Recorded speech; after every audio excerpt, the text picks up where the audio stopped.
This is an interview with Mike Lucas by Joe Stanley for Unfinished Histories on the 10th of August 2013.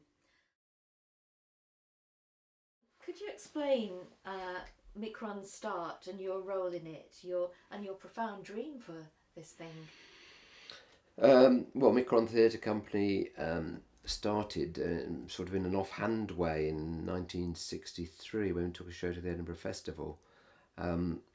And it kept going on an irregular basis from then until 1972 when I had an idea of taking it on the waterways. And the idea was to take theatre to people in areas which they wouldn't expect to see theatre and presenting it in a way which was affordable as well, that they could see theatre that they didn't have to spend a fortune on seeing, and seeing subjects that they would never have expected seeing done in the theatre, and in the beginning particularly about canals.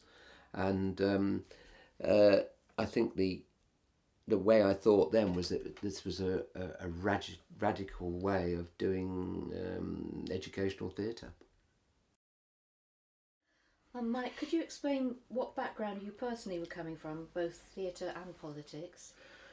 Right, I was born in Coventry, from a very sort of ordinary middle class, not middle class, aspiring middle class family who, as far as I know, always voted Tory. In fact, my mother's still alive at the age of 99. She said to me at the last election, "You know what, that Mr. Clegg seems quite nice. I might vote for him." So she's at the vast age of 99. She's turned liberal, but no, that's the background.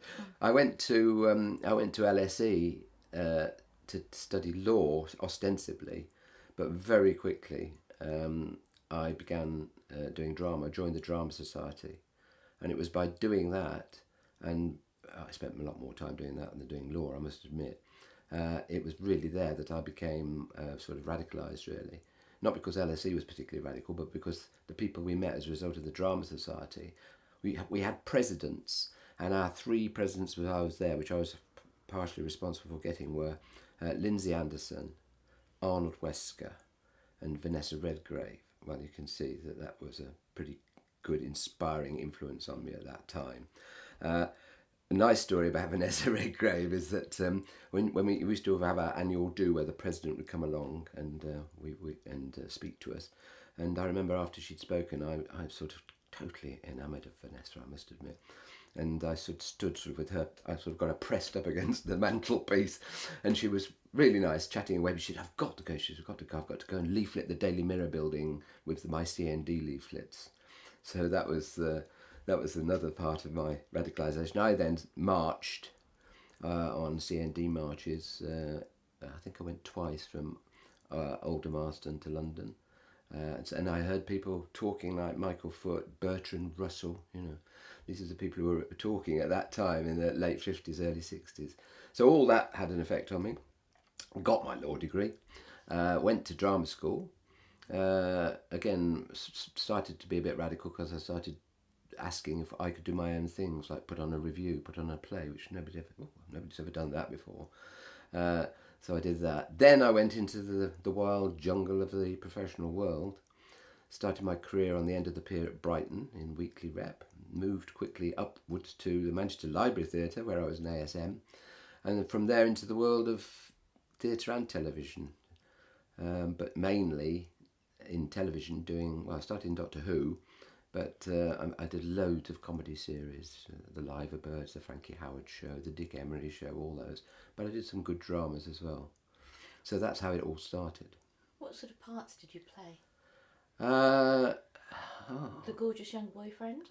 Yes, in the Liver Birds, I was Jerry, the boy downstairs who fell in love with Polly, and people knew me because I had a cat. I used to always carry a cat. It was an absolute bastard of a cat, which which tried to scratch me, but nevertheless, So I used to appear. I was I suppose I was rather charming, but a little gormless, I think, as well in that one, and perhaps in some others as well.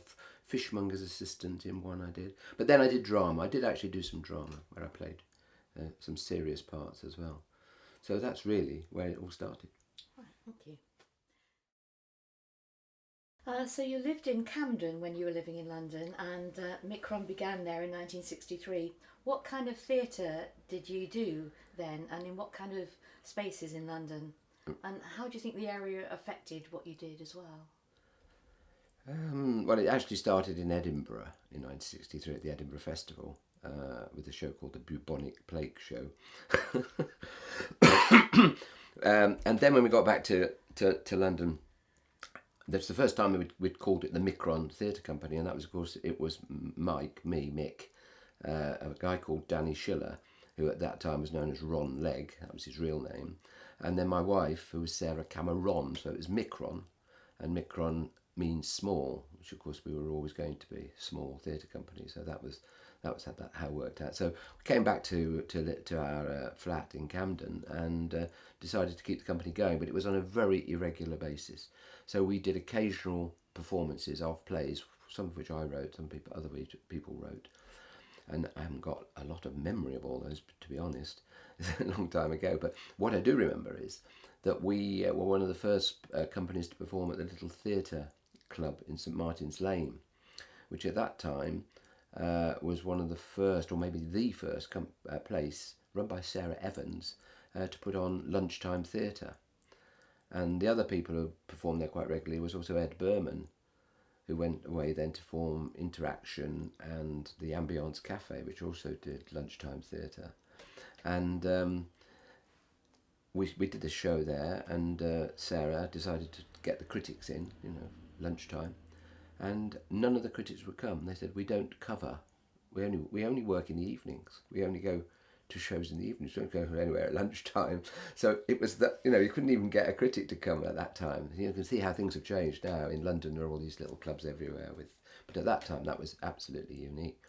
Our first performance was just slightly outside Camden, I suppose, in Little Venice, which was the first year we decided to do waterways-based things in 1972, and that was ridiculous.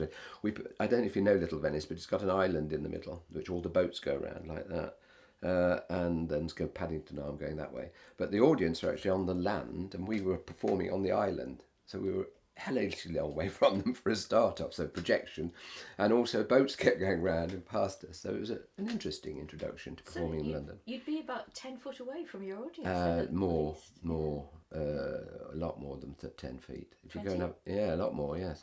30? Yeah, a lot more. I don't know how they heard a word. What huge projection. Yeah, we were belting it out, hoping that somebody over there was hearing what we were doing. What a mad idea. First experience of a Camden venue was just off the Regent's Canal near the Gloucester Avenue area. May have been in Gloucester Avenue itself. There's a pub it was called the Engineer Arms. It's now called the Engineer. It's quite well known. It's now a very posh gastro pub. But in those days, it turned out when we arrived to set up, there was actually a strip pub, and they had strippers regularly. So you can imagine the reaction of an audience that had come to see strippers as a company of 4 people telling the story of the waterways in an hour. It was one of the most difficult venues I've ever had to do. They were all looking at their watches thinking, when's the bloody stripper coming? And there was just behind there was a stripper already with her tassels on, going, come on, hurry up, love, I've got to get on. And so that was our first experience of performing in Camden. We also did perform at one point at the Oxford Arms, just down Camden High Street, which I believe is still a theatre venue. Is a black box upstairs. I hate performing in black boxes, studio type things, but it was a black box and it was quite near the canal, and we could have sold out 4 or 5 times. Very small space as usual, but loads of people wanted to come and see us in London, and it was I remember it as being a very, very hot evening. You imagine those London evenings are in a black space, horrible. Anyway, that was also then, and then later on we performed at the Camden Lock itself. On a barge on one of their trip boats, which again limited the size of the audience, but it was actually quite a nice space. We were at one end and the audience were all in the rest of the barge, and that was fascinating. Very good though that it was in the evening, because when we arrived in Camden in the afternoon, it was like a nightmare. It's like we had travelled through tranquil waterways. We'd travelled past the sleeping people of Kensal Green Cemetery. We'd passed through the zoo. You go right through the middle of the zoo. We'd come round and you turn and there ahead of you is thousands of people at the Camden Lock Market. But they're not just in the market. They're draped all over the locks in various states of undress, in various states of drunkenness and druggedness.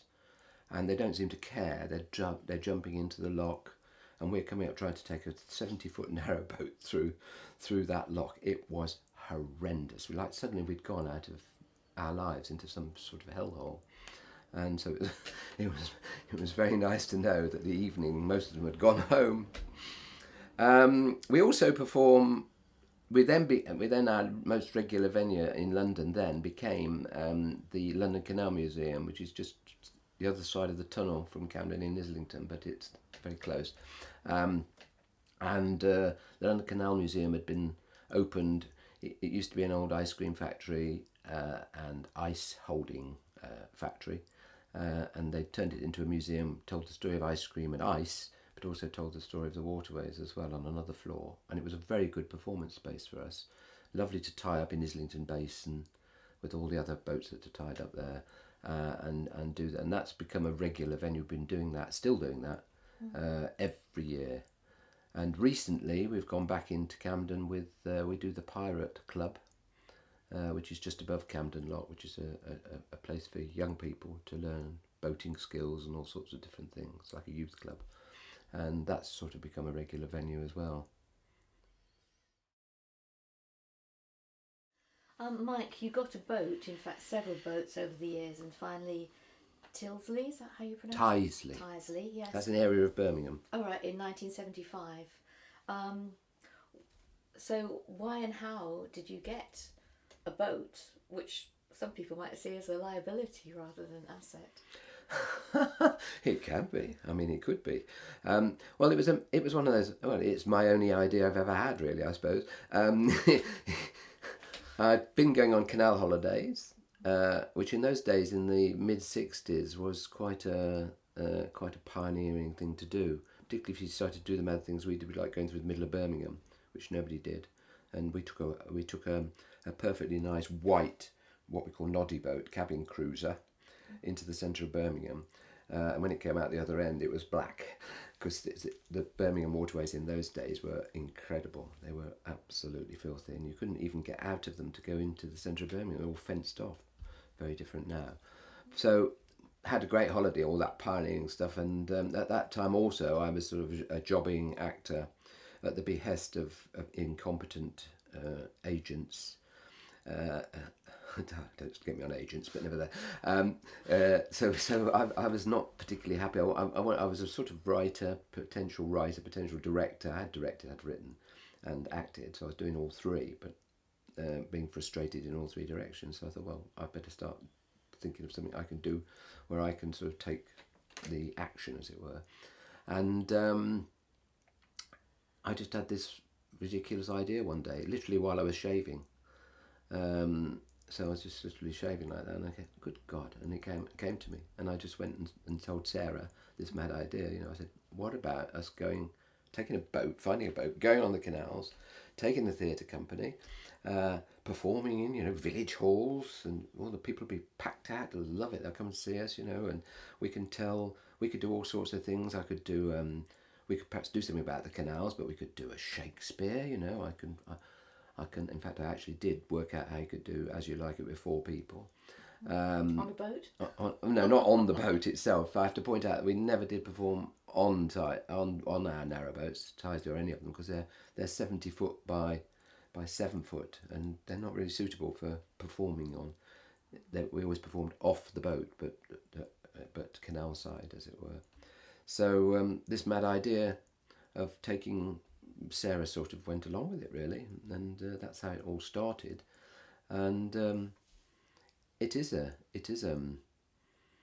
very interesting way of. It's a very environmentally good way of taking a theatre company around. It's much more environmentally better than travelling by road. And for the company itself, it's totally different to travelling by van if you're most touring companies are van touring companies.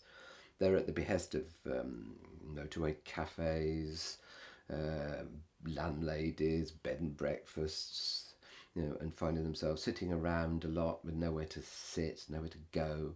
But with a boat, you travel with your home. That's the great thing about it. You travel with your home. If you want a cup of tea, you put the kettle on.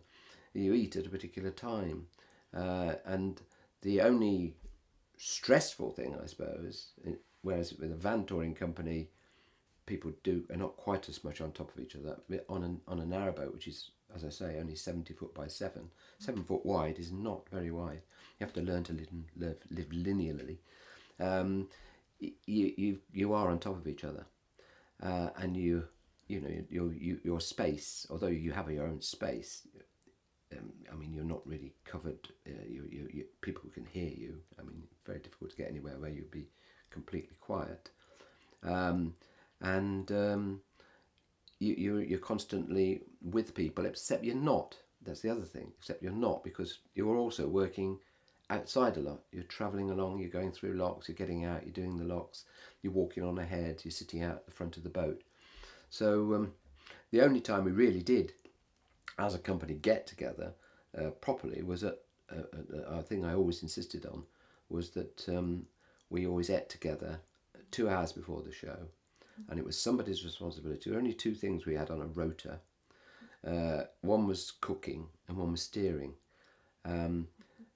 So one person was responsible for that day for feeding you that meal, shopping for it, and washing it up afterwards. Most important, because then they don't make as much mess. So we always started off with loads of people who came to work for Mikron who had no idea how to even cook an egg. And I tell you what, we've produced a lot of very good cooks over the years. In fact, Mikron, I've only just been told recently, are planning to bring out a cookbook with the recipes of some of the people over the years, the things they remember from cooking on the boat. And presumably you produce good boaters too. Well, that was it. I was just coming on to that. The other thing on the rota was the steering, and they had to steer, and it was either mine or Sarah's job, my wife, to teach them to steer, and then they got let off on their own, and then they're steering something which is a dangerous projectile, really. It's bigger than anything else on the waterways, and if you hit anything, particularly if you hit a plastic boat, you can sort of destroy it, really. So it's a big responsibility.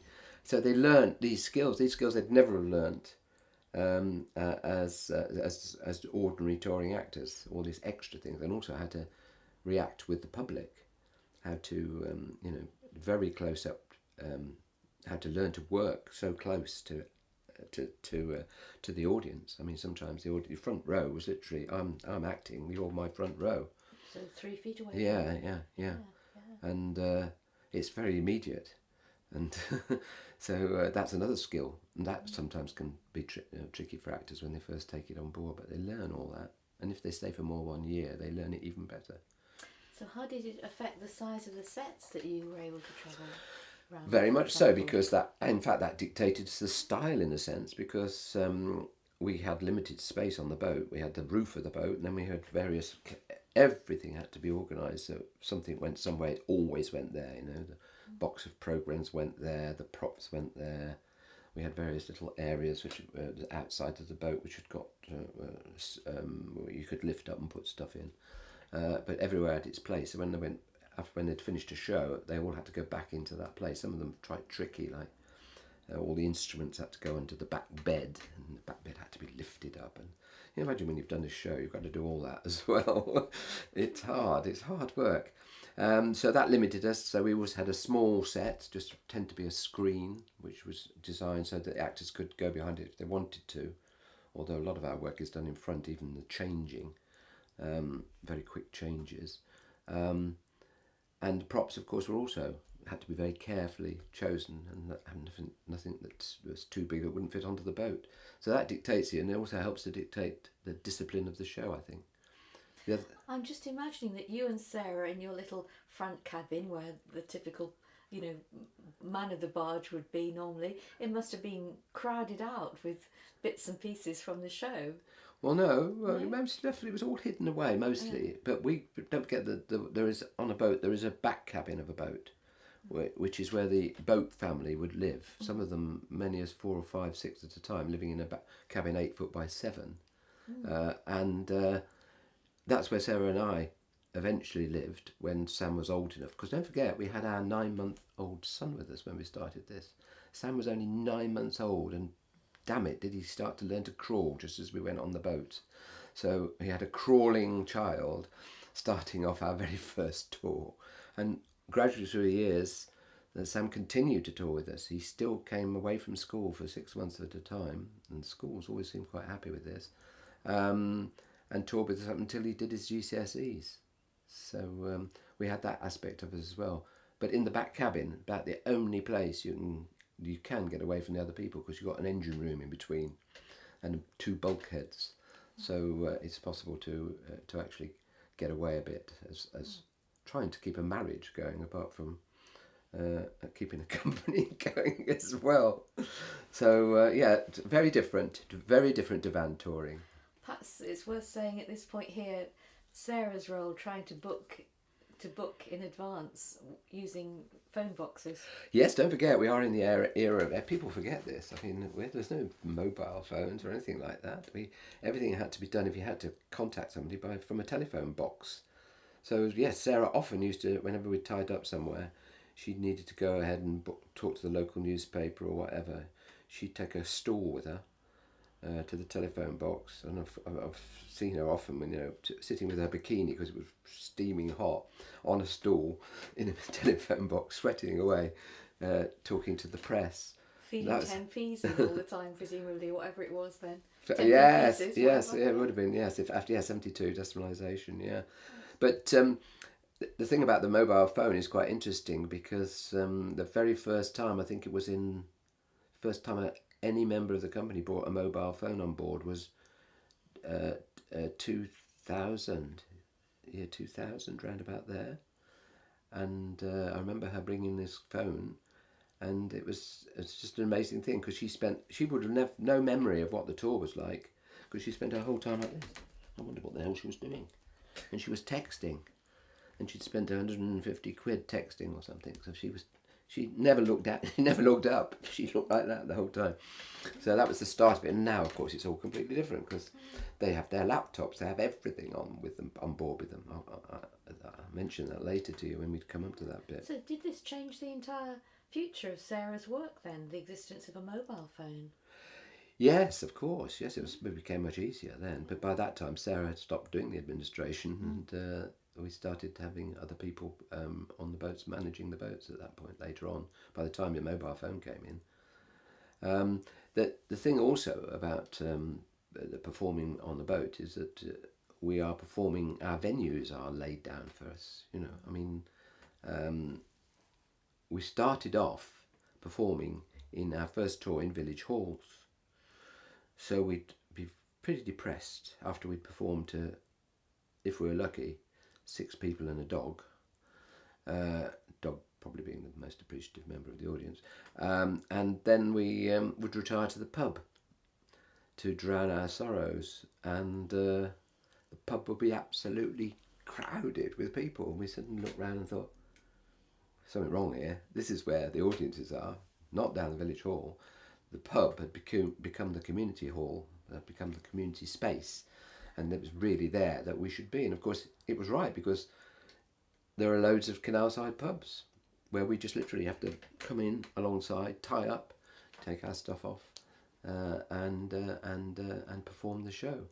In the pub garden, perhaps? Well, a lot of our summer tour, if the weather was kind, which some years it wasn't, but I remember wearing gloves and a woolly hat in June once, but if the weather was kind, we would do 70% of our shows outside. But if it wasn't, we never not did the show. So it always had to be somewhere where we could go, but sometimes that was incredibly limited. For instance, we often performed, I remember one time we performed in front of a roaring fire. So we were literally performing in front of this mantelpiece with this roaring fire behind us, in sort of heavy woolen and 18th century costumes or whatever it was we were in. Ridiculous. And then we performed in front of the dartboard quite often, because that was another space. And again, we used to get complaints from the dart players. You can't do that. You can't do that. We play darts there. Yeah, but we're only going to be on for an hour. You can play darts after. No, we play darts there. Yeah, but this is only for a very short time. Yeah, but we always play darts. It was terribly difficult to persuade them that for that very short time they could put their arrows away and perhaps even watch the show. Oh no, don't watch the show. But some of them might occasionally have watched the show, which we might have gained another member of the audience. Oh, we performed in all sorts of spaces in pubs. Sometimes, if we're lucky, they've got a function room upstairs or something like that. But we've done all sorts of things all over the place, yes. So, living on a boat, as you were, being boat based, how did this affect the distance between venues, and how did the slowness of a boat affect what you did? Yes, well, it is very different to being and in many ways better than being in a van, because if you're a promoter of a tour and you get offered a gig in Scunthorpe and the next night you've got one in Falmouth, that promoter will often accept those gigs, and it's the poor actors who have to drive to Scunthorpe and then the next day drive all the way down to perhaps their next gig's in Birmingham. So we didn't have any of that. The planning of the tour became absolutely vital, because you've got to make sure that the next venue is reachable by boat. So it really did need knowledge of the waterways, which obviously we'd acquired and got better and better at, because each waterway is in a different condition, a different state. Narrow canals, Tysley's got 3 foot underneath her, and so can only travel at 2.5 miles an hour.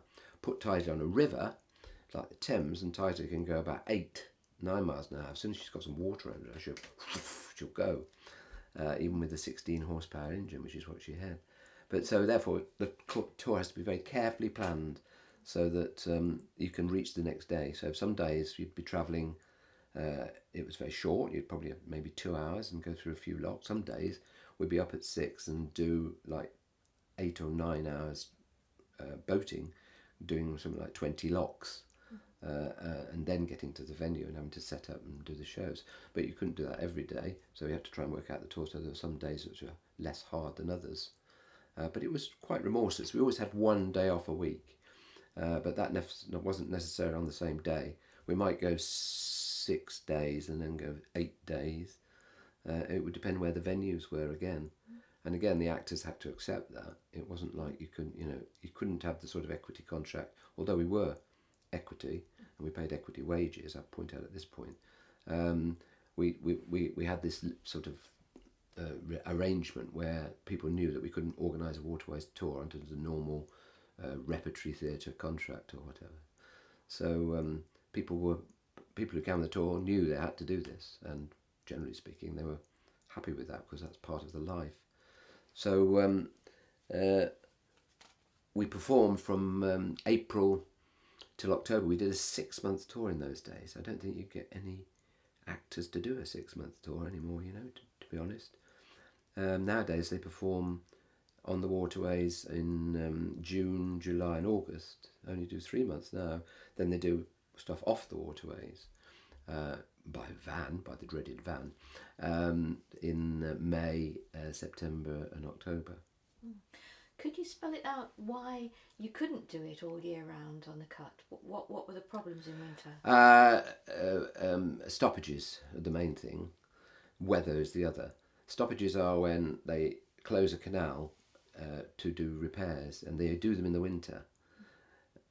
And they take a long time over it. They didn't used to in the days when the canals were working. They do them when they did the repairs. They did them on bank holidays, which is when the boat people didn't work. All repairs were done on bank holidays, so that the canal was always open. But now they sometimes close a section of canal, like this one here. They could close it from January to March, so boating in the winter was almost impossible. Also, it'd be quite hard keeping yourselves warm on a narrowboat in the winter, and you'd always have to perform indoors, so you'd always have to have indoor venues. And you need the time to plan the next one, of course, which is rather important. When did you squeeze that planning in then? Well, as soon as you got back, you started on the next one. It was, as I say, remorseless, really, because you're no sooner back, but you're there. Obviously, you're thinking about where you're going to start the tour, where you're going to get where you're going to get the money from. Of course, one of the most important factors. I suppose one of the interesting distinctions is how long your journey took by comparison to how long a van journey would Right, take. yes. I remember one of our actors, who was one of the least successful of our actors in terms of boat life and adapting to it, totally unsuited, was miserable for the whole of his time and made us miserable as a result. No names. Um, I remember him saying, we got, after a particularly hard day, I think we'd done 8 hours and we had done about 15 locks. He said, do you know what? If we'd have gone by road, we could have done that in a quarter of an hour. And he was right. We could have done it by road in a quarter of an hour, but I think he'd slightly missed the point. The point being? The point being that it's a way of travelling where you've got your home with you, as I've explained before. You are a mobile advert for your company, because obviously you've got the posters outside. Everywhere we go, we'd be leafleting, lock sides. All the actors were always instructed to always have leaflets on them. So if they were going shopping in a town, out come the leaflets in the butcher's shop or whatever. And so you were doing, and you were also being environmentally good, and you had your whole thing with you. It's like a package, and also it gave us for many years the subject of the shows we were going to be doing, because I moved from thinking I'm going to be doing Pinter, Shakespeare reviews, all this sort of thing, to thinking, well, no, there's enough material here in the canals to keep us going for a long time, and we really became a sort of, I use the word loosely, a documentary-based theatre company. Sort of historians Yes. of the canal. Yes. And Yes. its life in a way. Yeah. Yes. I was thinking that the boat coming into town is a bit like a circus parade coming into town, with the boat almost as Nelly the elephant. You know? Except there's nothing behind us. The rest of the circus isn't there. We're the circus. Yes. Yes. I mean, you can sort of slip in without being noticed in a sense sometimes, because some of the parts of the canals are almost hidden, even in towns, or particularly in towns. I mean, I don't know if you know the canals in Birmingham, but they're... It's assumed that people don't. Yeah, yeah. I mean, people just don't know where they are. Even the London ones. I mean, the London ones are getting a bit more well known now because of people using them for cycling and things like this. But even those are sort of hidden. Backdoor Britain, my friend Tony Burton, the writer, called them when he wrote his book. I think it was a very good title. Backdoor Britain is what you get when you travel along the waterways. So you were the Backdoor Theatre Company? We were the Backdoor, perhaps that's a better name. The other name which Sarah, my wife, called us was the Tin Pot Theatre Company, which I thought was also quite appropriate. Because?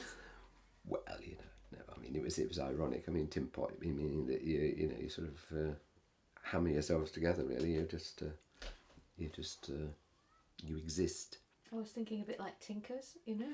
Oh yes, tinkers. Visiting with your... Well, we are. Offering to mend pans and to sell clothes pegs. Well, we offered to Grind knives. inspire people rather than to do their pans. We offered to inspire them with a bit of theatre and a bit of music and a bit of a message.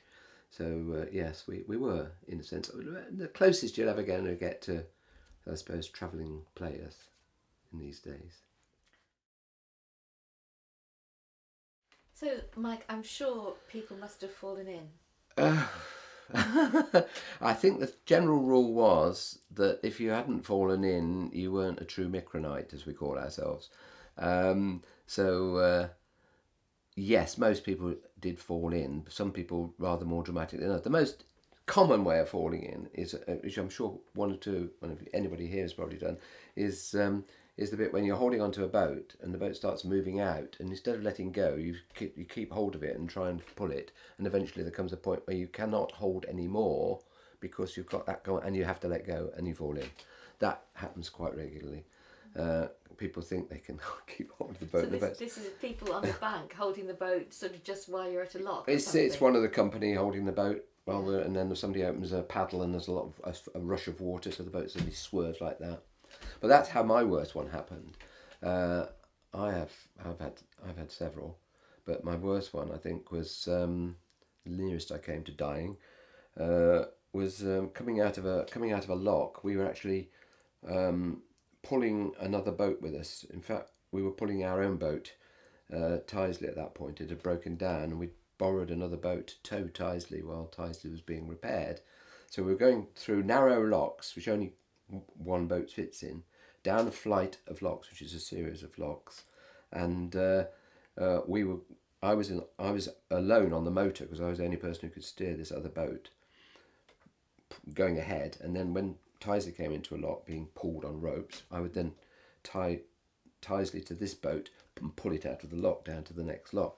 So I was tied hard against the lock gates like that, with the tiller over by the wall of the lock, and me standing there. And then they opened the paddles, and somehow the tiller swung. And if you can imagine the power of a rudder, which is about 2 foot by 2 foot underneath, the water just pulled the rudder, and which literally just pulls the tiller, and I could do nothing but be swept overboard by this in a very narrow space outside the lock. There was only just a small gap, and I knew that I'd got the propeller going round because I'd got it in reverse, keeping it against the gate. So I knew instinctively, thank God, as I went in, I thought, keep my legs away from over there. And I remember going under, and my I had some round glasses those days. I remember them just going whoop, disappearing. Could you see at all without Oh, I could see to a certain extent, but my instinct was I got to keep my feet out, so I just literally clung to the bricks that were with my feet and my hands, like hanging on like this, until somebody realised I wasn't there, jumped onto this boat and put the engine out of gear, and that was, I must say, terrifying. It is dangerous, particularly round locks. We've not only had, I'm just trying to think of some other falling in ones, but the other ones really are to do with problems on the boat itself, like people not really knowing, particularly in the early days.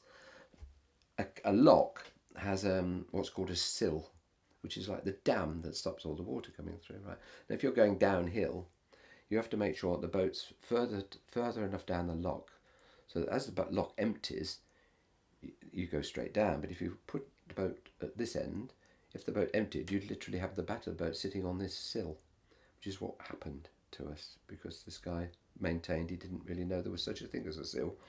And so we sat on the bottom like that, and it literally, I heard it go, it just literally snapped the rudder completely off. So there we were sitting without a rudder. The rudder had disappeared into the lock. So this poor guy, this actor, volunteered, or rather, he sort of volunteered to go down into the lock. So this poor boy was sent down to walk along the bottom of the lock in this freezing cold lock, dank, 10 foot deep, and in about water right up to here on his body.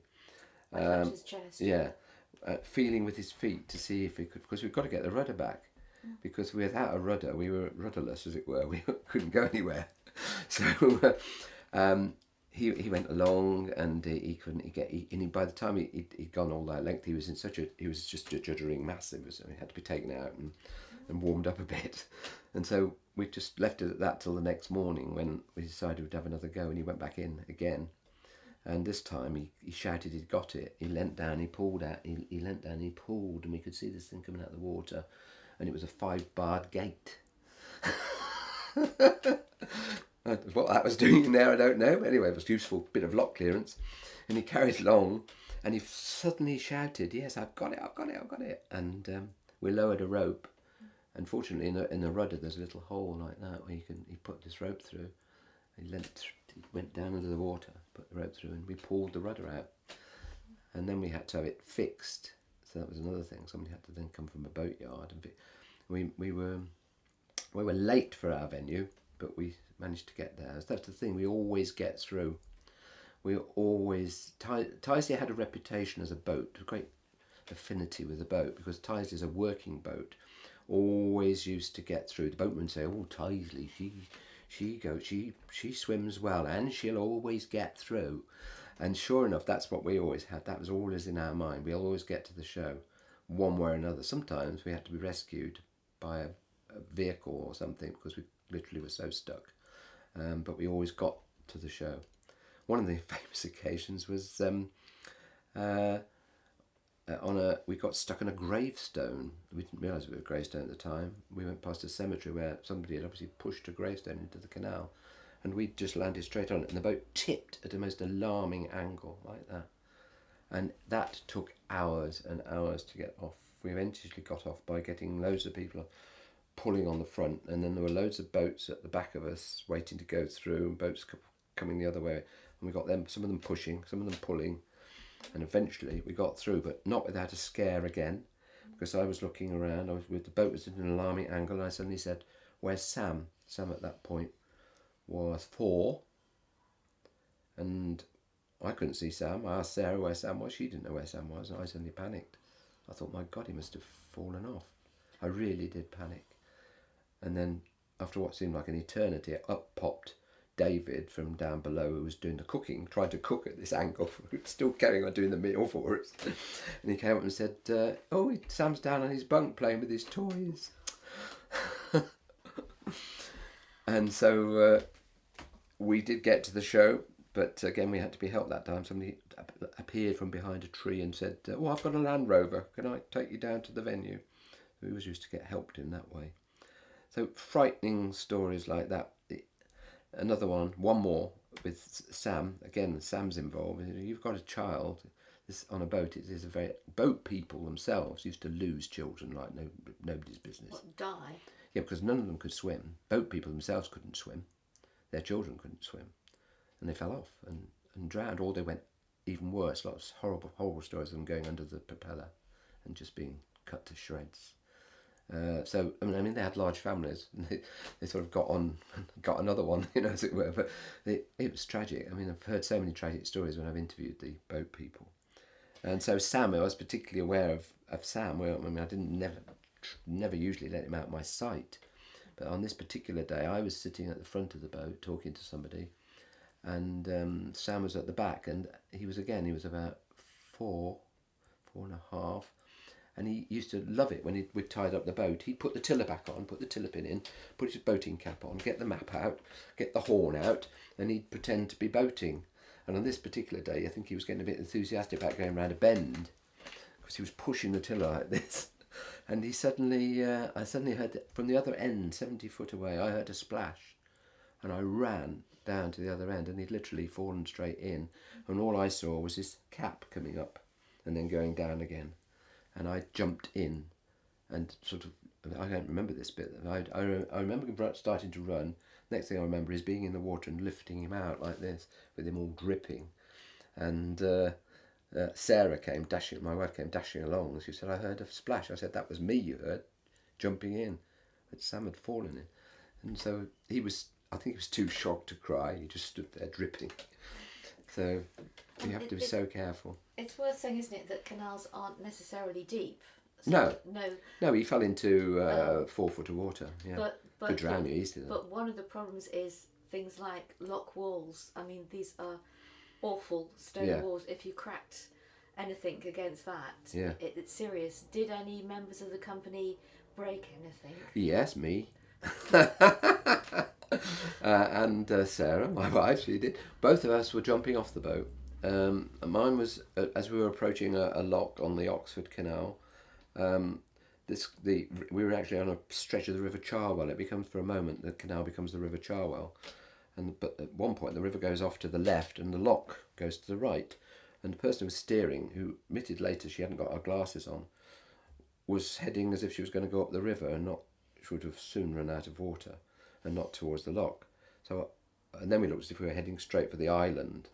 And I stupidly stood at the front of the boat, and as we started to hit the island, I jumped off to try and I thought I'd be able to push it off. Well, I didn't push it off because it hit with an amazing crash, but it also hit my shoulder with an amazing crash, this one.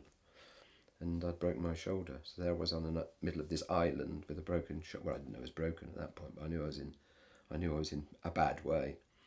I had to be boated down to the pub where we were performing, because there was nowhere near land, near houses or anything at that point. And the landlady of the pub took me to the hospital. So I said to the others, get organised for the show. I'll be back in time for the show, don't worry. And at 8 o'clock, when the show was due to start, I was sitting in the hospital being told that I'd actually broken my shoulder, not dislocated it, as I first thought.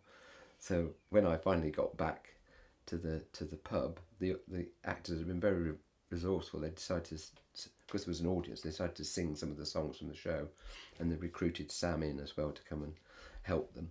And you still did the show? not that night. I missed that one. That's the one night I ever missed. And the next night, I went on with a broken shoulder, and I said to them, I managed to, because you're strapped like that, but every step I took, because they can't do anything, every step I took was absolute agony.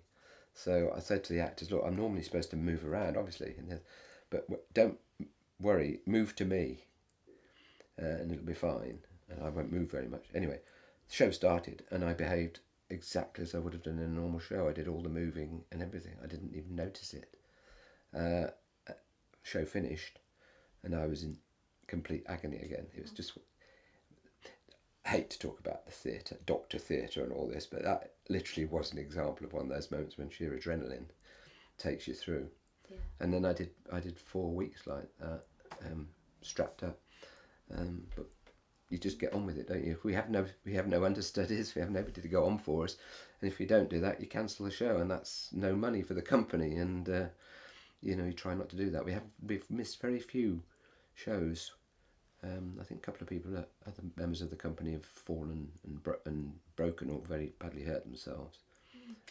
But sometimes when people fall in, it's quite traumatic for them, and the water isn't necessarily good quality. So, has anybody ever got a disease from swallowing canal? Viles disease, which is the dreaded thing, which is caused by rats.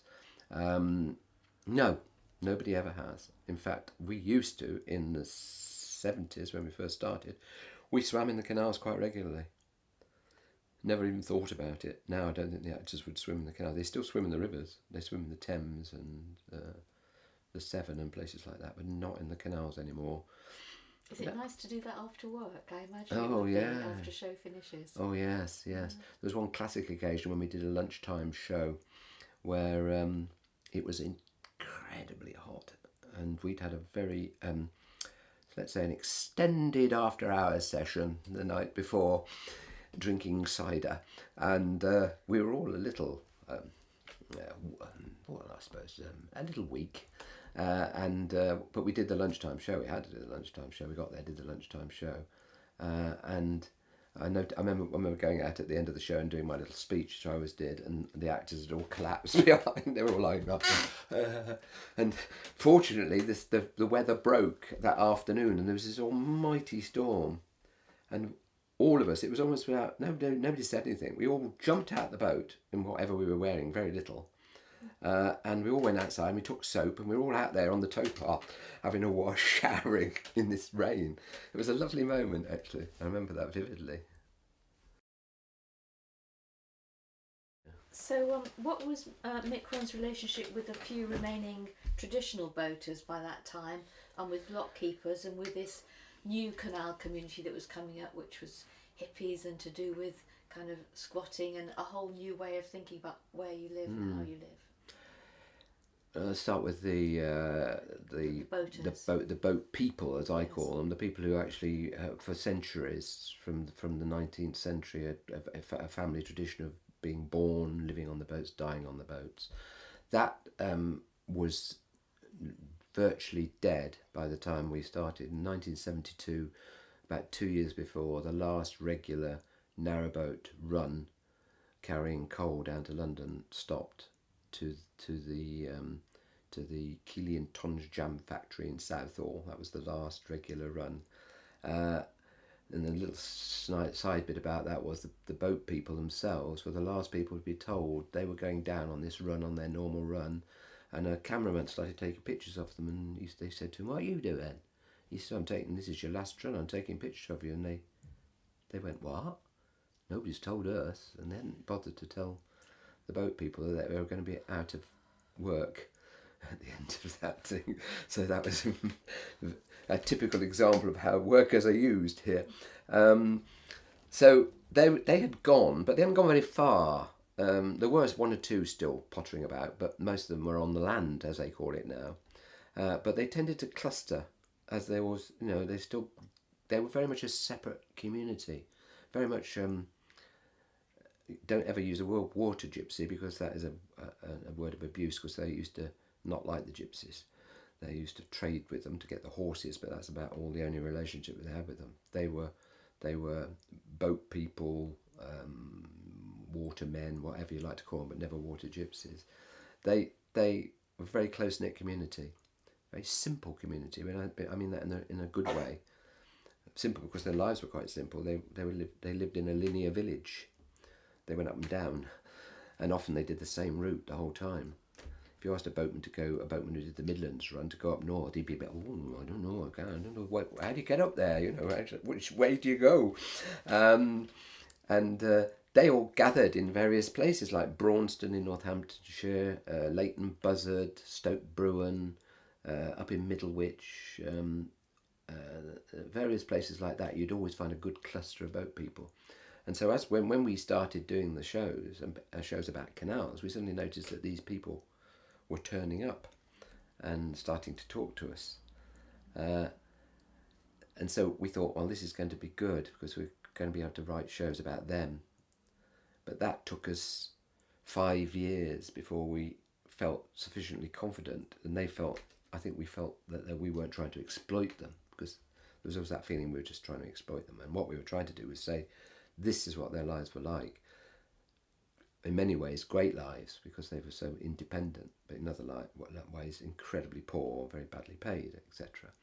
So we eventually plucked up the confidence to do the show called I Go Back Tomorrow, which quite a lot of our shows has the woman as the central character. The woman was the boatwoman who was 80 years old, looking back on her life, and that to me is probably one of the best shows we've ever done, because it absolutely captured the essence of these boat people, and the boat people themselves came to the shows, recognised themselves and appreciated that what we were doing. I remember one boat couple coming to me at Middlewich and saying, oh, we watched your show tonight, we really liked the show. He said, but we've never told anybody we're off the boats. And they couldn't read or write still, because a lot of people couldn't. And they said, we've never even told our children. And I said, but it was nice tonight to be able to do that, because we still love it. He said, in fact, quite often when the children have gone to bed, we've got this suitcase on top of the wardrobe with all our photos in, and we take them and we look at them. And they were too ashamed. They thought they were too ashamed to tell their children, because they couldn't read. How they got around the fact they couldn't read and write, I never found out. But I think it gave the boat people the pride. They are proud people, and it was nice that people appreciated their lives. So that was one part of our thing. The other was obviously. Just ask how many canal plays you put on about canal history? Well, the first few years we did nothing but canal shows, because we suddenly realised what a rich seam it was. And generally speaking, the shows were written telling you the story about the worker, really, because we did a show about the building of the canals, which, although we did cover the engineers, was mainly about the navvies, about navvy life. We did shows about the boat people themselves. We even did a show about modern boating, people going on boat holidays, but we did that through the eyes of a family who are suddenly thrust onto a boat together, who probably not hardly talk to each other, and there's suddenly there's a son, there's a daughter and her boyfriend, and there's mother and father, and it all emerges, the sort of tensions. In fact, he's been made redundant. The father's been made redundant. It was this period in the 80s, 88. I think this was written in 84, 85, around there. The son was on one of these work schemes, but hated it. And the daughter was just about getting a job as a barmaid, and it was about the family stress about living in a society that we were in at that particular time. So even that covered that aspect of it. So we did. Were there about 10 canal plays? Something like that? Probably, yeah, over the years, because we continued doing them even when we started doing other things, which I'll talk about later. But we've always slotted in from now. The last time we did a canal side show, which is the last one I directed for Mikron 2 years ago, was about the Duke of Bridgewater, and the person who started the very first canal in this country, the Bridgewater Canal. So the other people who we obviously got to know were people who lived by the canal-side houses and lock keepers' houses, etc. And we got to know them. So, I mean, I could literally now go anywhere in this country where there's a canal and I would actually know somebody, which is an amazing thing. Because we had so many friends who awaited our arrival every year. And the lock keepers, again, were incredibly friendly and helpful. As you also mentioned, the hippies communities. I wanted to ask you a bit more about the lock keepers. So did they come to your shows? Certainly did. Would they have let you overtake people to get to a venue on time and things like that? Yes, generally speaking, the lock keepers were very, very helpful in helping us to get through. Very supportive, did come to the shows. In fact, there's one lock keeper who still organises a show at Goring every year on the River Thames on the lock side. We do a show there every year. Always 150, 200 people turn out for that one. There was one occasion when we were going up the Oxford in 1974 on a boat called the Flower of Gloucester we had then. The canal was in a very low state and we were getting stuck all the time because we've got 3 foot, as I said, and we're constantly getting stuck if the canal's at all down from its proper level. We were getting stuck. We weren't going to make the venue at Fenny Compton. So I told one of the actors to cycle on ahead, see if we could see the lock keeper, because they were padlocking the locks to save water at 4 o'clock in the afternoon. Never going to get there, never going to get through it in time. I said, go and see if he'll keep it open for us. And when we got there, he said, no, he won't. He's gone home. And this is a true story. This is what happened. We were going to say, well, we've got to get through. And literally, these two old ladies, beautiful old ladies, turned up and said, what's the problem? And they found out we were actors. And they said, oh, we're actresses. We live in the Actors Benevolent Home, the Equity Actors Benevolent Home, just down the road. And they said, oh, are you doing a show? I said, yes, but we're not going to get there. I said, oh, we'll get you there. What's the problem? We said, well, we've got to find this lock keeper. Oh, we'll find him. So we got into their little Beetle, and frighteningly they drove us around these Oxfordshire lanes. And they said, we know the lock keeper. We think you know where he lives. And we found this sort of semi-run-down cottage where the lock keeper was, and he was eating his tea. And he said, no. So I said to him, how would 10 shillings do if you go and open it up for us? So he just looked at me, took a bite on his piece of bread and went, I'll just get me bike. And off he went and opened up for us. So bribery was sometimes used, but not often. Generally, people were quite willing to do it for us. And those two old ladies were wonderful because they said, book your place, dear. They said, you'll be needing it. So, the hippies. Yes, I mean, the hippies is a generic term. People did start living on the canals because it was cheap, but also it was an alternative way of life. And you could be less disturbed by all events that were going on. It's amazing how much you can get away from things if you're on the canals. Things can sort of feel very distant, even though you're passing through towns and things. You're still a world apart. And the hippies, I mean, they were fine. We got them. They used to come to all the shows. They didn't have to put much in the hat, but they came, as did people in the neighbouring houses, etc., who were often very helpful. Who would say like, "Have you got some washing?" So they take all our washing. We used to have regular places where people come, got your washing ready? And out came the washing. And when they brought it back, I mean, even the socks were ironed.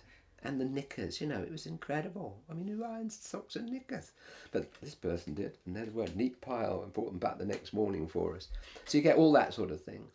The audiences themselves came from all over, but I think majority of the audience were probably quite local in the sense they travelled probably, but not very far. I mean, 10, 15, 20 miles. And the great thing for them was, because we were moving so slowly, they were able to see, because we always did 2 shows in a season, and we tried to fit it in so that both shows would be able to be seen in an area. They were able to see both shows because they could go there one night and there the next night. And word of mouth advertising would work Word better of too, mouth, because you were yeah. nearby. Yeah. They could tell their relatives to That's go. right. And the next time, more people would come because they'd gone and told them, oh, that was good, you want to go and see it. The other people, and that's the really nice bit, were the people who were on holiday on a boat, or were walking, or they'd just come to a pub for the drink for the evening. And they would arrive, and what's going on? There's this strange people on out there doing things, and they'd start watching, and they'd start getting taken in. And you've got another load of audience hooked who'll come back and see you again. So yeah, they were our main connections with the canal audiences. Lovely, thank you.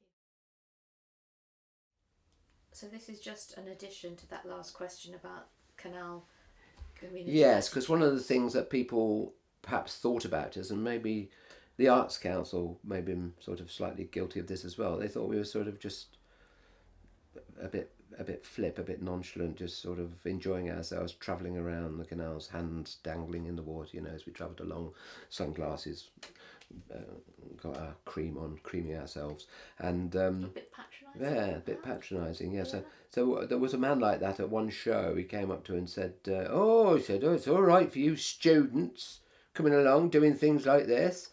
So Sarah said to him in a typical Sarah way, she said, "Oh, that's very flattering of you."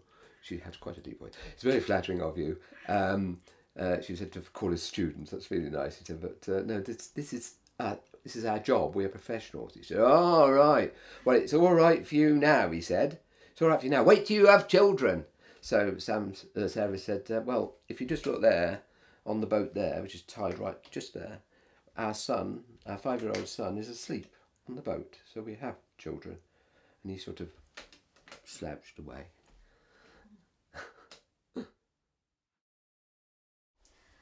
Could you tell us, Mike, about how some of your performance spaces were significant to you and to Mikron? How did they affect what you did, for example?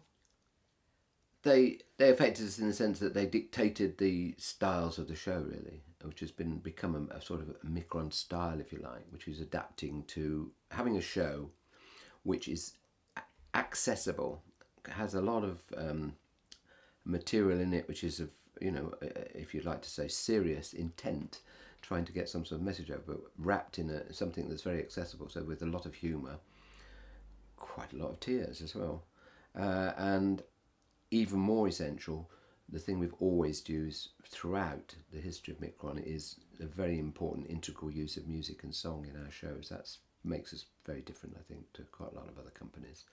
We always have original music. So not only the play's original every time, but the music and lyrics are original as well.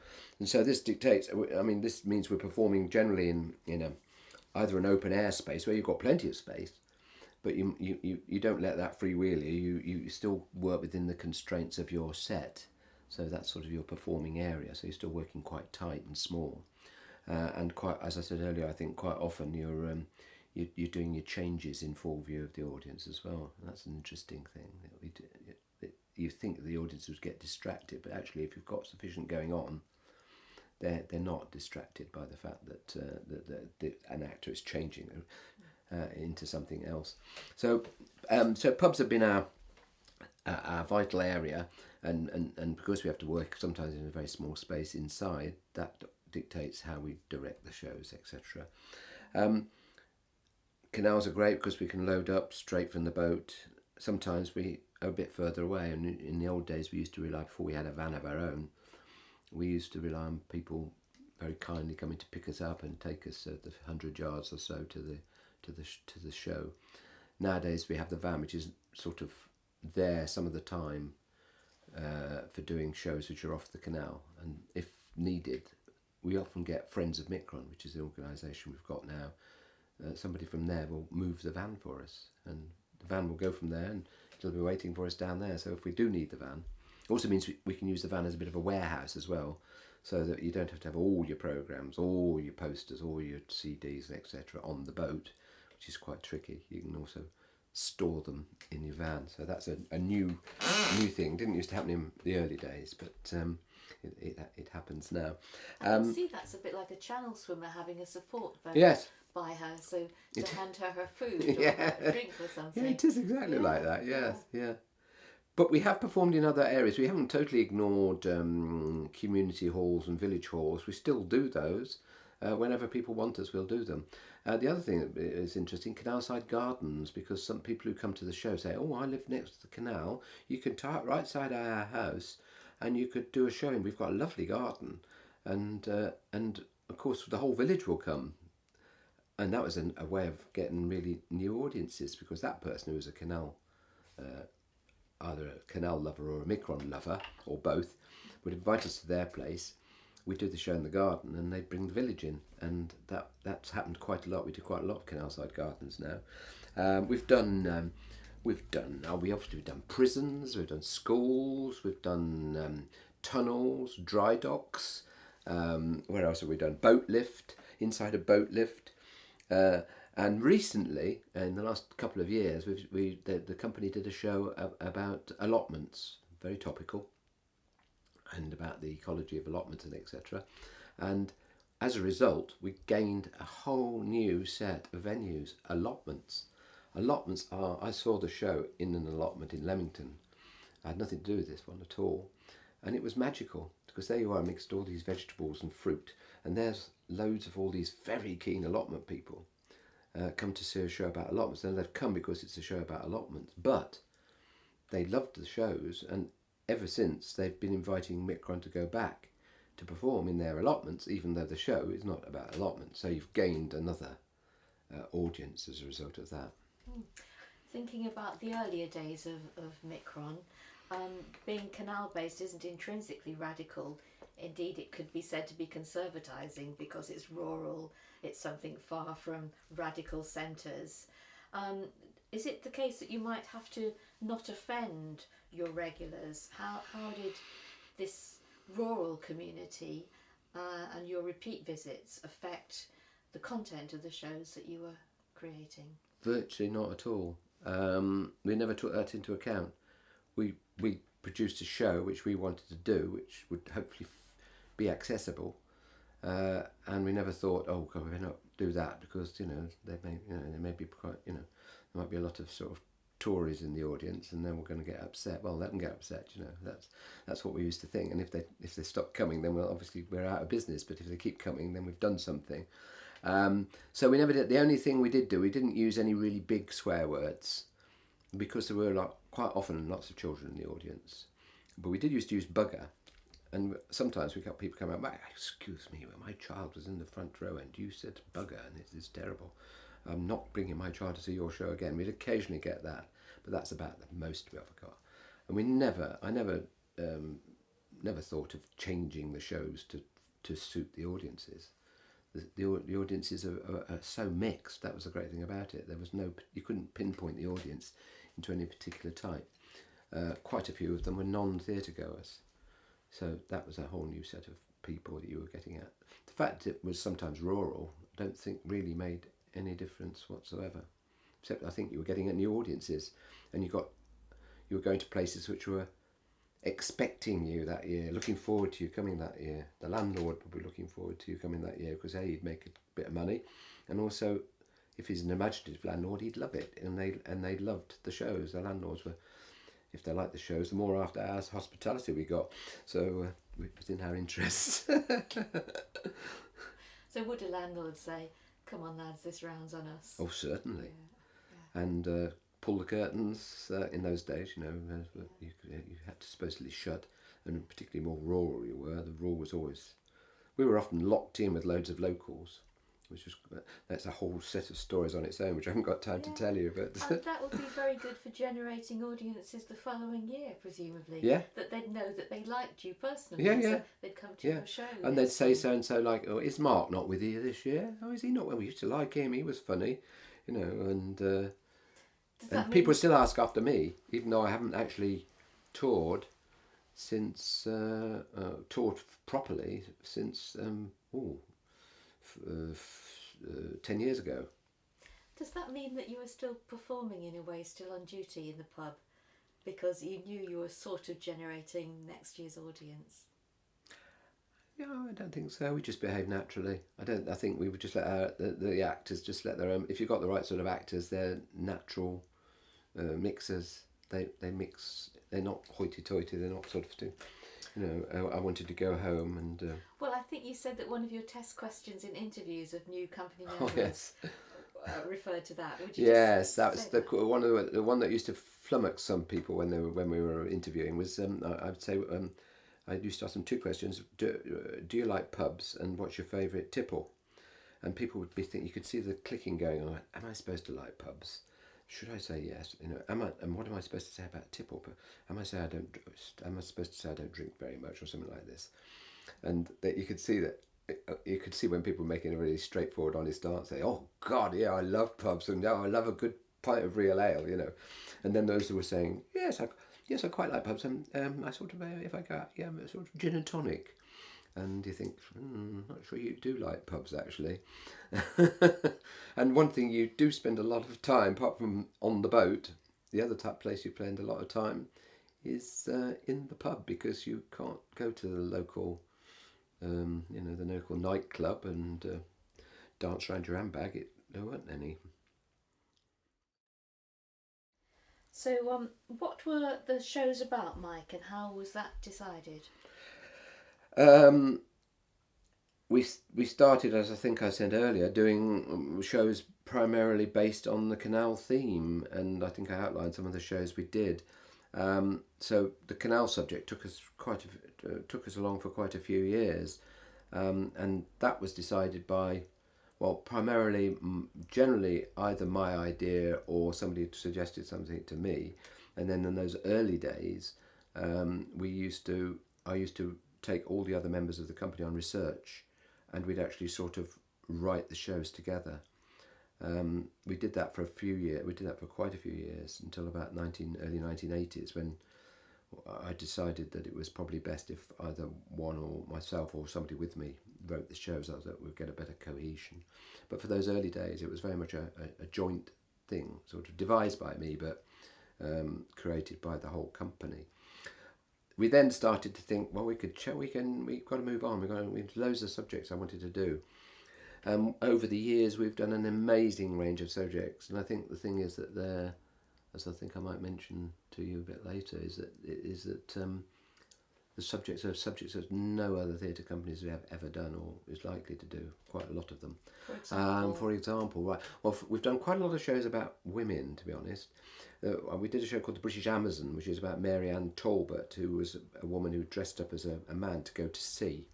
A fantastic story, and ended up as an actress, a crippled actress. And she worked as a powder monkey on the boats. We've done a show about the suffragettes.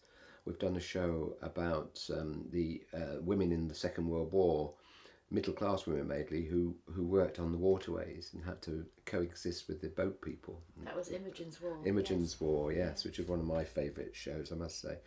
And we've done shows about. We did one about another woman. One was we did a show about Eisenbart Kingdom Brunel, but it was called Mrs. Brunel, and it was actually the life of Eisenbart Kingdom Brunel through the eyes of Mrs. Brunel and what she had to put up with. So we've done quite a lot of woman-based stuff, but we've also over the years, once of course, we've done shows about. Oh, let me have a look. We've done shows about beer, pubs, travelling, railways. We've done shows about characters like engineers like Trevithick, Telford, Brindley. We've done a show about the lace makers of Loughborough. We've done a show about debt, the cooperative movement, Equal Pay Act. So a wide variety of subjects. Recently we've done a show about allotments, as I said. We're doing one this year about bees, and another one about the history of the post office. And next year I think we're doing food.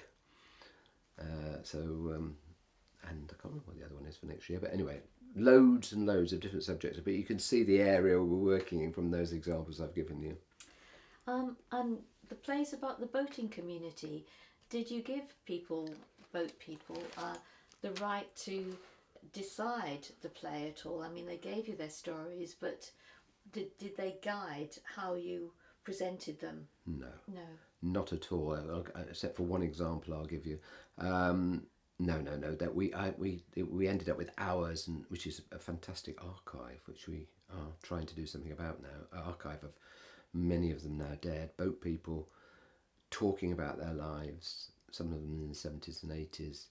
About their lives on the canals, fantastic stuff. And from those hours, we distilled and wrote our shows, but with no influence from the boat people at all, except trying to capture what they told us properly and using it as using some of their dialogue straight into the shows, because that's often very successful.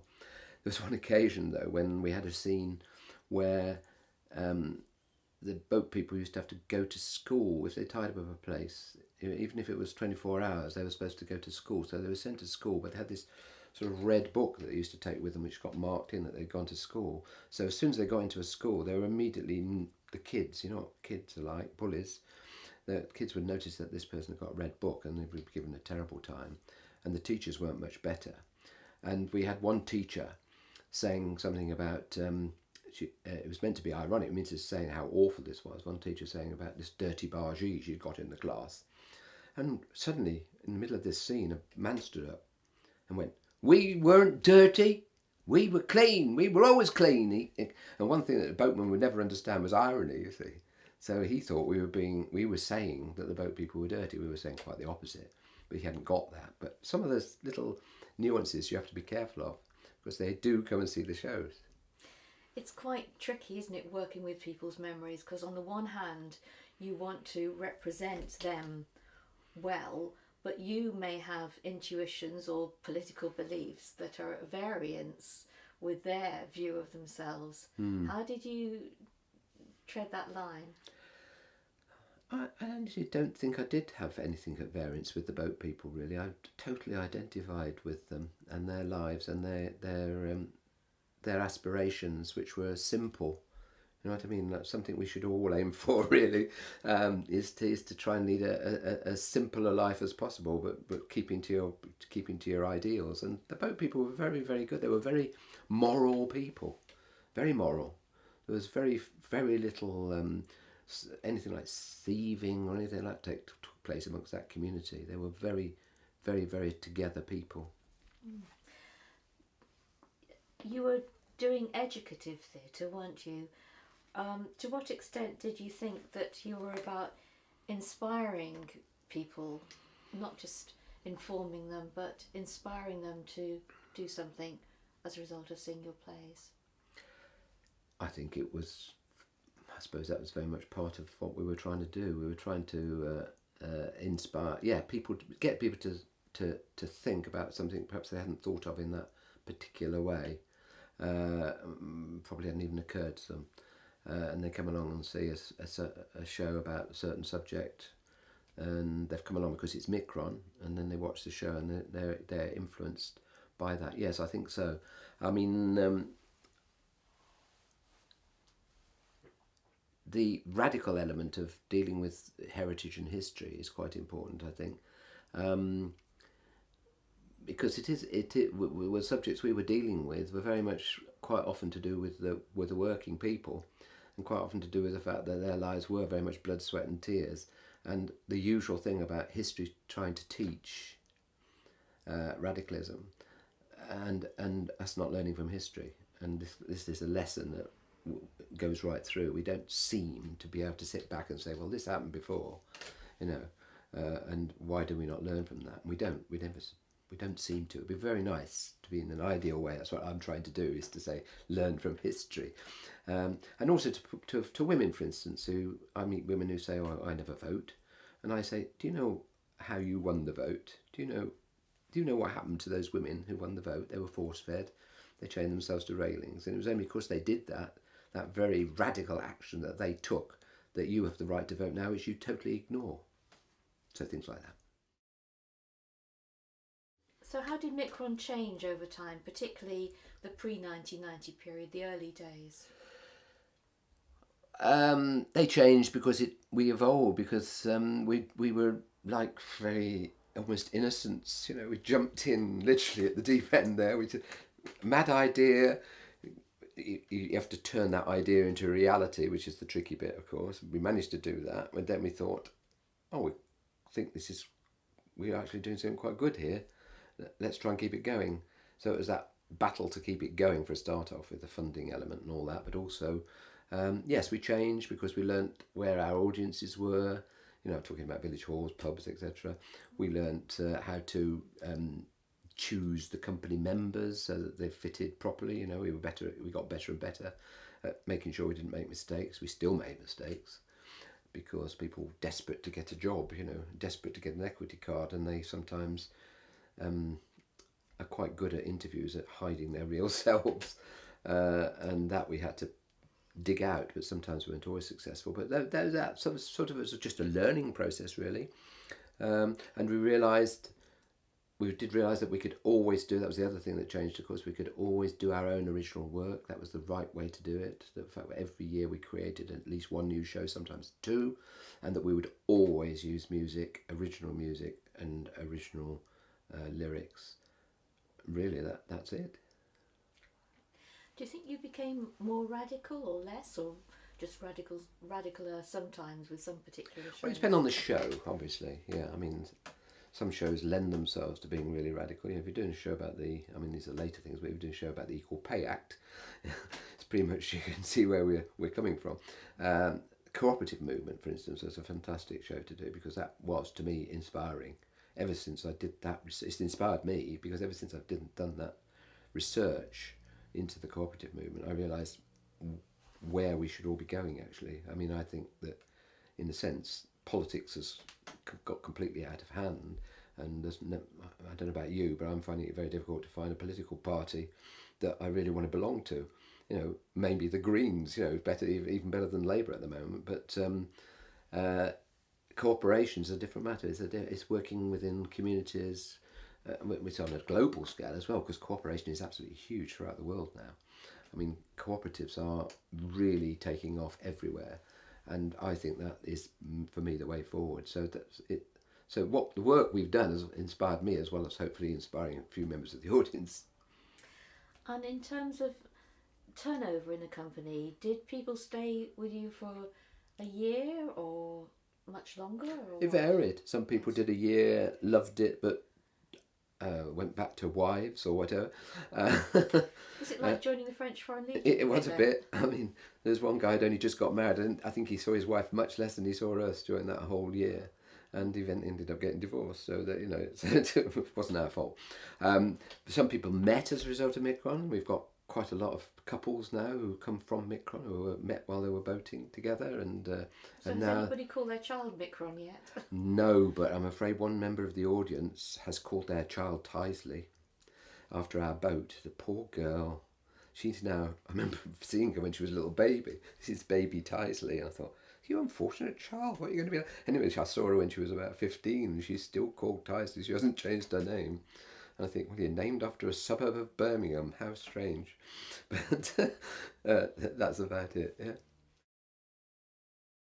What funding constraints affected you, Mike? Funding, don't talk to me about funding. It's the eternal nightmare. As you know, most art or arts organisations, anything within the world that we operate in, really cannot work without funding. It's almost impossible. The commercial theatre manages it just about, but not many other things. So we have been reliant in the past on funding of some sort, but it's always been quite difficult.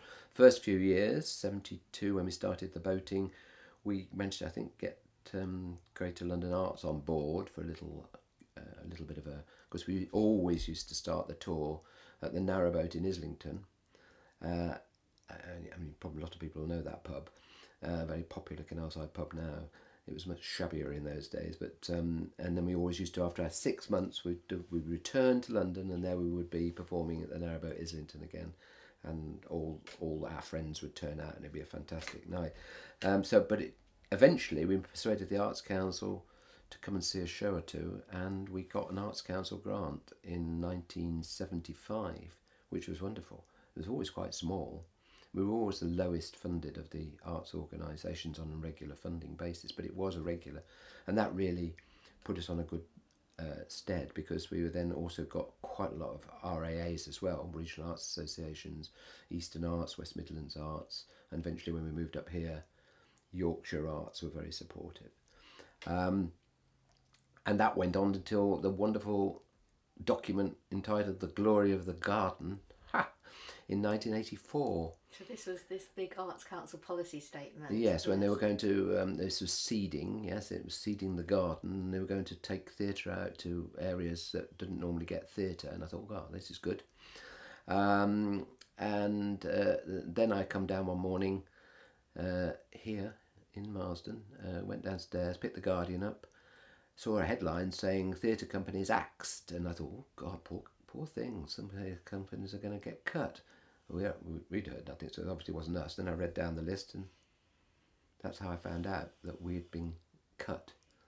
Bit of a shock that nobody had bothered to inform us in advance. We had to read a leak in the Guardian and then get the official letter the next day.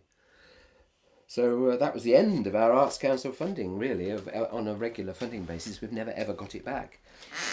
We managed to survive by sheer stint of stubbornness, obstinacy, but also mainly through the support of our audiences, who we formed the organisation Friends of Mikron, and that over the years this has been the amazing amount of money that they have put in to the company to keep the company going, and then charitable donations from trusts and things like that is also very important. We've recently got a really big one from the Esme Fairbairn Foundation, who've supported us in the past. Have any canal organisations like the British Waterways Board? Oh. They're always broke. British Waterways, and then as they're now called, the Canal and River Trust, have been supportive, but not in a financial way. And the Inland Waterways Association, which is the voluntary group that sort of tries to save any waterways that are being threatened or anything, they also have. They don't have any money to. They might fund a show or something like that, but we've never had any support from them. We now things that have changed a little in the sense that Arts Council seem to have come round to us. They've always been a bit dubious of us, I think, and somehow they've come round to us now, and we're now the taste of the month, and we've become fashionable, and so we are getting quite a bit of support from the Arts Council from the lottery part of their organisation. So that's good for the present company. That's great. And Mikron, and you particularly, I think, and because Mikron was based here, you've had a big effect on the community, the cultural life here in Marsden, haven't you? Could you just outline very briefly some of the effects you've had? Yes, I can.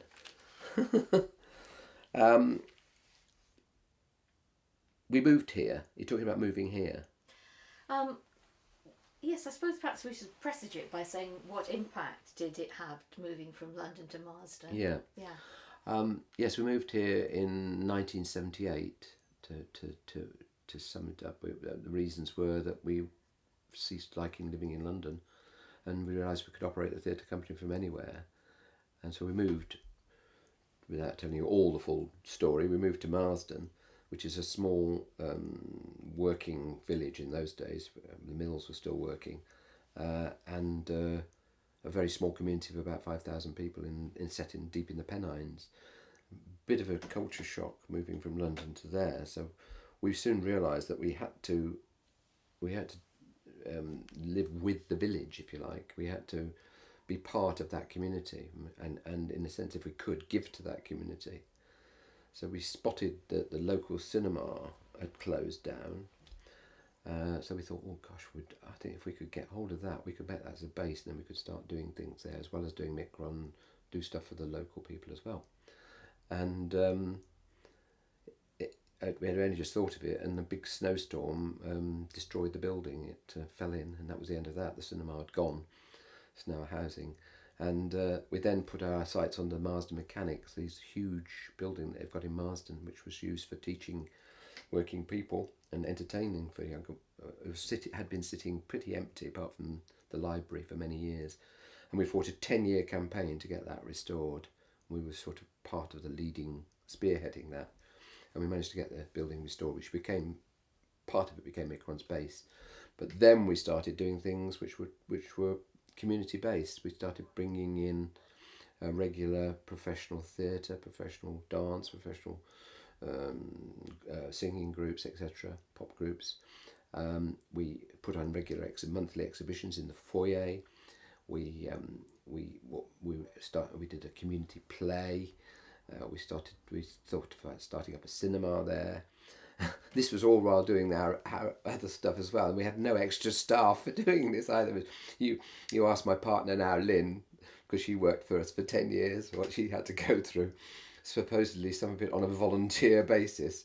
But we managed to make some impact in the village and change the village. Now that wasn't some people didn't like that. Obviously, there's a very dyed in the wool village. It's changing. But when we first came here, the number of people who were not indigenous Marsdeners was in a minority, where now it's probably in a majority. And we got quite a bit of opposition, quite a bit of very nasty opposition, who tried to get our grants taken off us and from Kirklees Council and given to the brass band and things like this. And now you're dead popular, aren't you? We're pretty popular now, yes. There's still, I think, that little element still there, that threading element, I think they're frightened. They're frightened of what they think is something arty. Art frightens them. And we've only got, what your problem is to get them through the door. Because this particular councillor, who was our real bugbear, this woman who was Marsden councillor, we eventually got her to see a show. And although she didn't particularly like the show, it's not my cup of tea, she said, I can see it's really good though. She appreciated the fact, and she was less vicious after that. The people we've never managed to win over are the people of the Amateur Dramatic Society, because they wouldn't come to our shows, although we used to go to theirs. They won't come to our shows because we don't have a curtain, which I think is an amazing thing, really. No, we don't have a curtain, actually, in our shows. I know, I'm sorry. Perhaps I could think of a way of getting a curtain in. But, so I think we hit some problems in those early days. It was quite stressful. But gradually, sheer bloody stubbornness, I suppose, we stuck to it. And then in 1993, I was part of when I was sort of spearheaded again the group that started a jazz festival here. It was my mad idea, another of my mad ideas. And in 1993 we started a jazz festival, and that's going. I don't have anything to do with it now, but I did for many years. It's going really strong, and it's a big event in Marsden. So we've had some effect on the village. It sounds to me like somebody doing what you've done might get an OBE or something like that for services to the community. Are you appreciated? I did get, I don't know about here, but a friend of mine who worked at the Open University recommended me, and I am now a Master at the Open University for my services to the community. So a small... I don't even worry about things like that. I was quite flattered about that, actually, especially when Betty Boothroyd was she was the person presenting the degrees. She was great. She was absolutely wonderful. What an amazing woman she was. So, Mike, what would you have liked somebody to say or feel after Mikron, after a show? What would you like them to say? I don't know what I would like them to say. It's what they actually did say that's important, I think. And what they did say was quite remarkable. I mean, the feedback is immense. This is something, when you're touring by canals like this, that you don't really get when you sort of pack up and go somewhere else. But when you're actually there, sometimes for a day or something, you get feedback. Even the day after, you'll get feedback from the people who came to see the show. And the sort of things we get are, I think, what they don't expect to see is, that's what makes it strange for them. Suddenly, people who've not seen this before, they don't expect to see high quality theatre or high quality performances in a pub garden, for instance. You might see if your amateurs gather together doing something which is quite jolly, but this is something that's really, it's slick, it's good, and that's what people find amazing, the impact on them of that. People have come up to me and said, I paid £45 for a seat in the West End recently to see Starlight Express or something like that, and then I've paid £10 tonight in the hat. I didn't even have to put £10, but that was what it was, to see you. And he said, I can tell you which one I've enjoyed the most. He said, obviously the West End. No, us, because she said that it was the immediacy of it, the closeness of it, the fact that we're there with the actors so close, and here we are in a beautiful evening. Forget a beautiful evening. The sun's setting over there. A skein of geese fly over. What's happened? We have to deal with dogs barking, planes flying over, all the impedimenta of outdoor performing, which you have to cope with and build into your show. Like, for instance, at Beeston, we do a show. It was a fantastic turnout at Victoria at Beeston, where it's literally next, the pub's there, the marquee's there, and there's the platform for the railway station. So every 10 minutes, quarter of an hour, so a train pulls in and there's and waits when people get on board, and then they go off. And so many a times you try and build that into the show. Particularly if you're doing a show about railways, it's ideal, but when you're doing a show about other things, it's not. So that people come up and say things like, "Oh, I never thought of it like that. I never thought of it like that." That's a subject I didn't think would ever, I'd ever think was fun. I remember Lynn Gardner of The Guardian coming to see a show, and she said, "I never thought that a show about boat lifts would be both uplifting and funny." So people don't expect a subject like that to be entertaining. In fact, was it the Arts Council or was it the BBC once? It was the Arts Council turning down a grant for us to do a show about the Newbury bypass, which we did a show about the protesters. Great show, great research to do that. Spent my time up trees and things. The Arts Council's response was, "How can you do a show about the Newbury bypass with 4 people?" And I thought, have you ever been to see our shows? It's ridiculous. So yes, the impact from the audiences. I've loved those songs. Those songs will stay with me. Things like that. But Unfinished Histories is about people with dreams, inspired dreams, founders like you with dreams of how theatre could be and what impact it could have. So that's why I'm asking you what you wanted people to feel. Well, and say. I wanted them to say the sort of things they do say, which is exactly, that they have, it has had an effect on them. That was very funny, that was very entertaining, to, yes, I've really learned something that was very interesting. I'm going to go back and read more about that. We always publish in the programme a list of all the sources, so that people, if they want to follow up with reading or anything, or organisations, that's all listed in the programme. So, a bit like they say on the BBC, if you're concerned about this, phone this number or whatever, a similar sort of thing. So your dream's been realised then?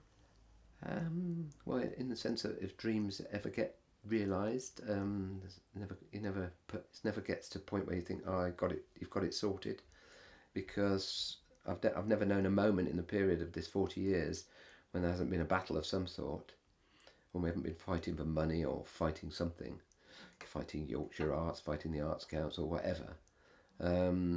So it's you never sit back and think, oh right, we've done it now. And even now, even though I'm no longer directly involved, I still feel so connected to it.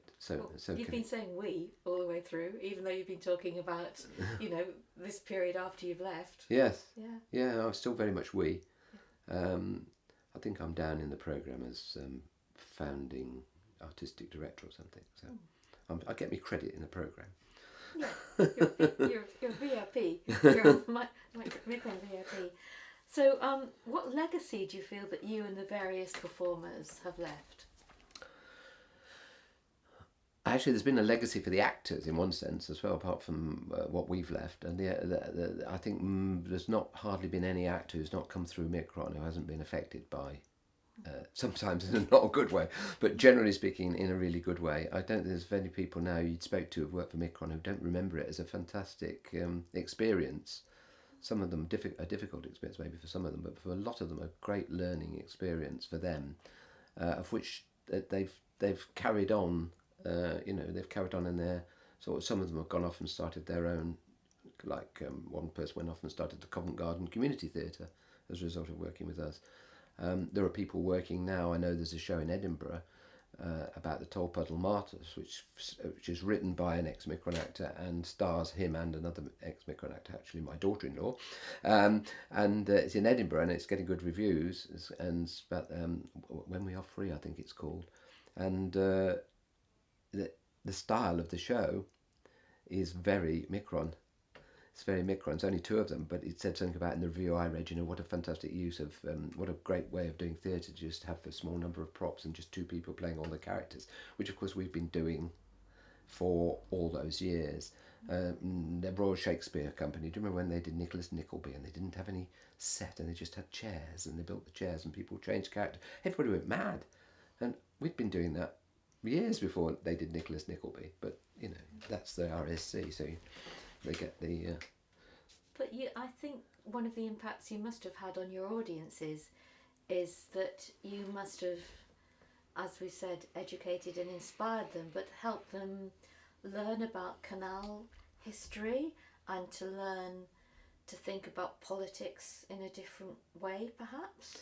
Well, I think those are the legacies. I think I'd like to think they were the legacies. Certainly the awareness in the early days, particularly about the canals, when the canals were, as I think I said earlier, the canals were in a very bad way when we were on them initially. They were very badly dredged and a lot more money's been spent on them now. There's a lot more awareness of canals now, waterways. People use them for recreation in all sorts of ways, walking, fishing, whatever. And we may have had some part to play in that, however small, and we are a small theatre company. We can't perform to the world, but the small number of people that we do perform to, the 10, 12,000 people we perform to over the season, hopefully we've left something with them.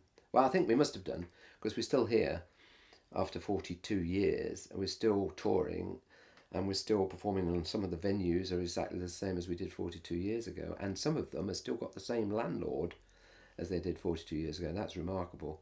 Not many, but there are a few still left. The jewels in the crown, as I call them.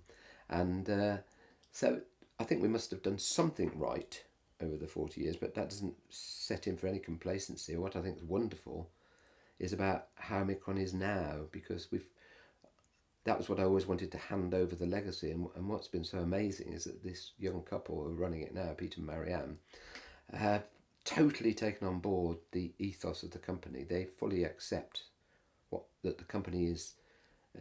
One of the main things is that we tour by canal, and that remains essential. But also that the ethos of the show, that what we're trying to do, the subjects of the shows, are still very important to them. The climate has changed in some ways. I think in some ways it's become more difficult for them, because things like venues are more difficult in one sense, because canal-side pubs have changed into sort of corporate eating houses, quite a few, which is sad. Those sort of village-type pubs are slowly disappearing. There are a few left, which we must hold on to. They've got that to deal with, difficulty of venues. Funding, the eternal problem, remains. They're still desperately in search of money the whole time.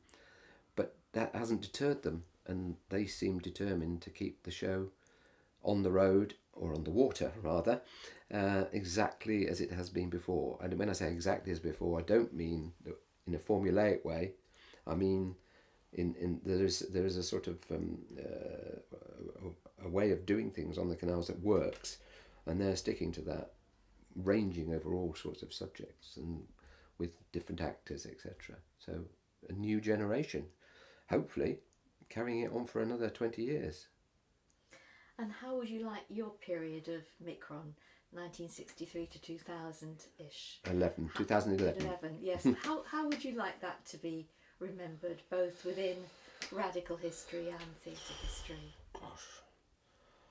Well, I think that small can be effective, that being small can have an impact, that doing something in an alternative way, and you have to say that travelling by water is an alternative way, and presenting alternative subjects. I think one of the biggest legacies is the fact that we've covered so many areas in terms of subjects for plays that have never been covered or are not likely to be covered by other theatre companies, and that means we have a little niche, both a waterway niche and a subject niche, which are two of the big legacies, I think, which I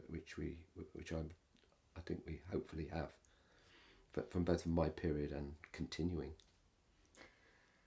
Then there's you yourself. Me, myself. You yourself. Yes. You know, could Mikron have succeeded with another kind of person rather than you at the helm? Good God, who knows? Oh, I don't know. Of course it could have done. If somebody had had the idea, there'd have been a different personality. It would have happened in a different way, but it didn't, did it? I mean, But there you were, cooking, writing, Yeah. performing, Yeah. teaching people how to steer. How to cook. Yeah, raising your son. Raising the son, that was You know, important. You did an awful lot. You did multitask. Yes. We can, us men. You contributed something special, don't you think, because of being who you were? That's not for me to say, honestly. That really isn't for me to say. I mean, I've just done I don't regret what I've done. I don't think, oh God, I wish I'd have done that instead. So that must have been good in a sense. I'm not sitting back thinking, I've done things. I know I could have done things better. Definitely. I mean, I think about networking and all this thing you have to do now, and all these new words which we didn't have then. But networking, I was never a brilliant networker, so I could have been better on that one. There are lots of things I could have done better, so it wasn't all perfect, but it worked. Is that your last word, or would you like another last word? That'll do. Thank you very much. Thank you.